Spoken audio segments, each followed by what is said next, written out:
guys, welcome vlog. Ayan po, magsasagot po akong assignment. Ayan po. Ayan. Ang ganda ko na. Sagot. Yun. Okay. Hi guys, welcome vlog. Ayan po, magsasagot po akong assignment. Anong subject yan? Pilipino. Anong date ngayon? November 5, 2024. Takdang aralin. Isulat sa patlang ang sekong ng sitwasyon yun ay nagpapakita ng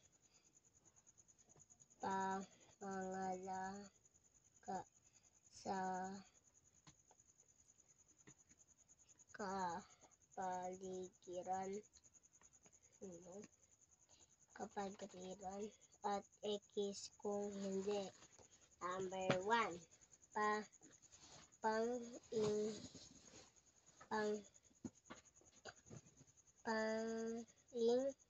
isda damit ng lampat. Ano? Check. Ewan ko. Basahin mo mabuti. Basahin mo ulit. Number 1.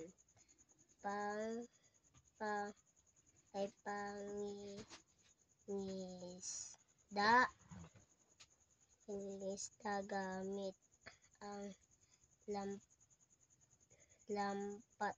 Ano lampat ma? Kagaya dun sa baba. Di pa nakuha ng isda. Ano yan? Tabukol. Alam mo yung... check, tama. Di ba nakikita mo yun? Pupunta ka dun sa diki. Lampat yun, anak. Number 2. Pagtatanim ng basura ilog. Pagtatanim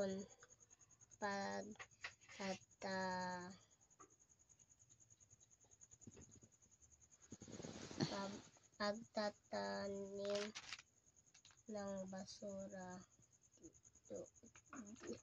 ilog. Pagtatanim o pagtatapon? Pagtatapon. O magtatapon ka ba ng basura sa ilog? Siyempre. Ay, hindi. Pero bakit nakalagay doon pagtatanim? O parang sulat ko. Burain ko.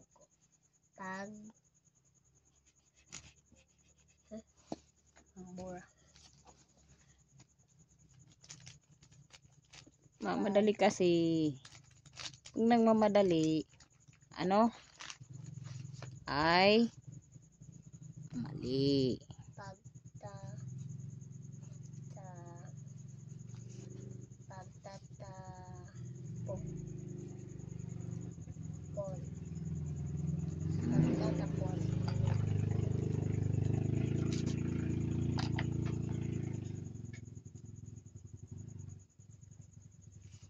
Pagtatapon. Pagtatapon ng basura sa ilog. Number 3, pagtatanim ng mga puno. Check, siyempre. Sigad yung nagagawa dyan. Number 4, pagwawalis.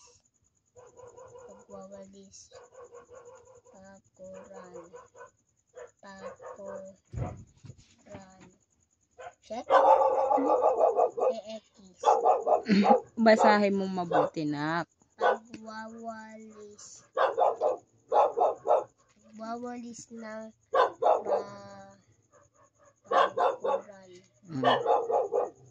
Nagwawalis ako sa labas. Nagwawalis sa bakuran. Number 5. Kadali naman. Di mahirap. Pagsusunog ng mga basura. Pagsusunog.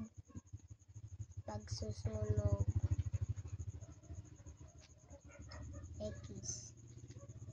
Kawawa kasi.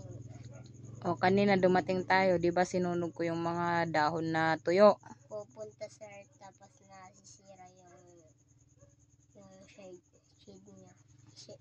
Shade. Kailangan bang hindi, Shade. kailangan bang sunugin ang basura ng mga tuyong halaman?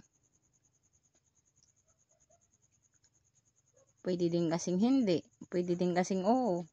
Pero dyan kasi pag susunog ng mga basura, dapat kasi nilalagay dapat yan sa tamang proseso. Tama, mali. Naguluhan din ako ha. Pag sinunog kasi ang ibang basura, anak, may mga basura kasi na dapat na sunugin, na pwedeng sunugin.